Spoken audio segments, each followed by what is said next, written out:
মই আপোনালোকৰ মনোৰঞ্জনত ব্যাঘাত নজন্মাও, যেহেতু উদ্দেশ্যটো আছে নৱাগত আদৰণী সভা, গতিকে আগত বহি থকা ছাত্ৰ ছাত্ৰীসকলৰ উদ্দেশ্যে মই দুই এষাৰ কথা কম।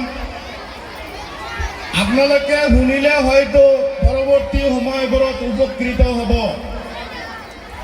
যি হওক, এনেকুৱা দিন এটা আমাৰো আছিলে। মোৰ নাম মীৰ নাছিৰুদ্দিন আহমেদ। মোৰ পৰিচয় কৰি দিয়া হৈছে, মই জলেশ্বৰ সমষ্টি উন্নয়ন কমিটিৰ সভাপতি এটা NGO।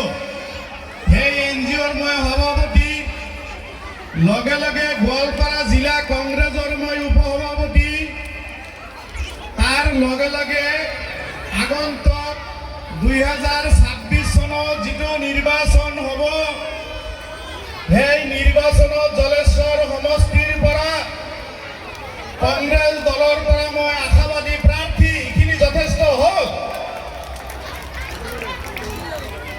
সেইখিনি হৈ গ'ল। কিন্তু এতিয়া কথা হ'ল যে মই নৱাগত আদৰণীয় সভাত আহিছোঁ। মই 1986 চনত এই আপোনালোকৰ পৰা 2 কিলোমিটাৰ পশ্চিমত টাকিমাৰী হায়াৰ ছেকেণ্ডেৰীৰ পৰা মেট্ৰিক পাছ কৰিছিলোঁ, আৰু 1988 চনত লক্ষীপুৰ হায়াৰ ছেকেণ্ডেৰীৰ পৰা মই হায়াৰ ছেকেণ্ডেৰী পাছ কৰিছিলোঁ। আমিও বিদায় যেতিয়া গৈছিলোঁ, আমাক ছিনিয়ৰে আদৰি লৈছিল।